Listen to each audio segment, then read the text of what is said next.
Thank you, Mr. Chairman, and thank you, Mr. Secretary, for your very hard work for the nation's farmers.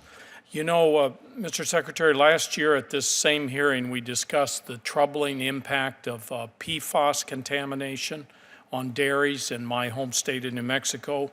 I asked to help ensure that programs like the Dairy Indemnity Payment Program and the Livestock Indemnity Program be used to their fullest extent for assistance.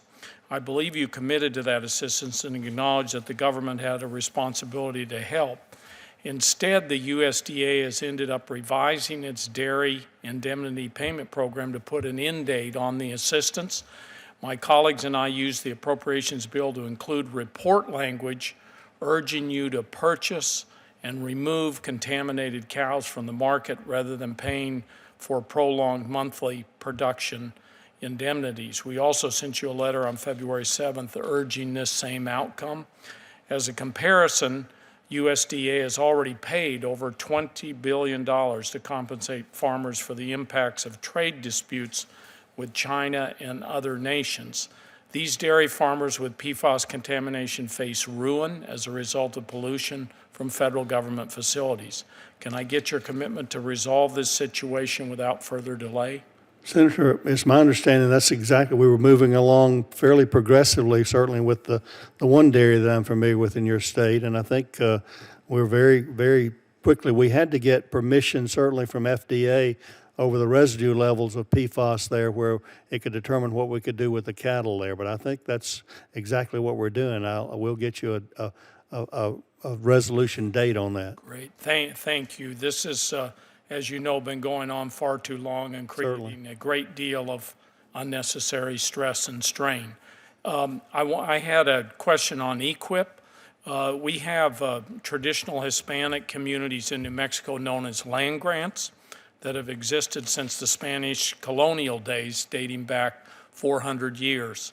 Many of these also have irrigation ditches dating back to that time, and they're called Acequias.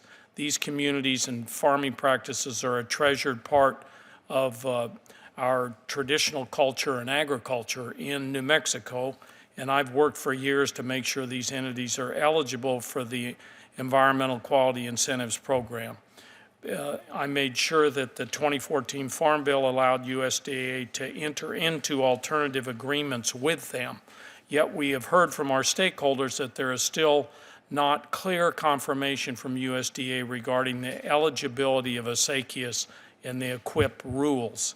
Mr. Secretary, can you commit that USDA will give New Mexico land grants and acequias clear guidance soon so they can successfully access EQIP funds? I'm disturbed that it hadn't been done already at your direction, and I will assure you that we will get that done. Great, thank you very much. We look forward to working with you on that. We also are very proud of our green chilies. We have and as you know, an incredible product in New Mexico. People have been growing this. Our official state question is red or green, whether you're for green chili or red chili. And these chili growers, along with other specialty crops, have benefited from the Specialty Crop Block Grant Program and the National Organic Program. And so I want to go on record and express my concerns that the Agriculture Marketing Service is facing a 20% cut. The Specialty Crop Block Grant Program is flat in your proposed budget, but the National Organic Program is cut by 33%. So I hope we can do better there. My question to you is this, however, the final levels come out, however they come out, will you help us to ensure that New Mexico chili growers can benefit to the maximum extent possible? We'll do that. Your Secretary of Agriculture, Mr. Whitty, has made sure that I understood the power of green chili. Yeah, that's it. Well, thank you. Thank you. And then finally, I have a question for the record on the SNAP program. As you know, that's a very important one for New Mexico, and we will submit that one to the record. Thank you so much for your hard work again, Mr. Secretary. Yeah, thank you, Mr. Senator Baldwin.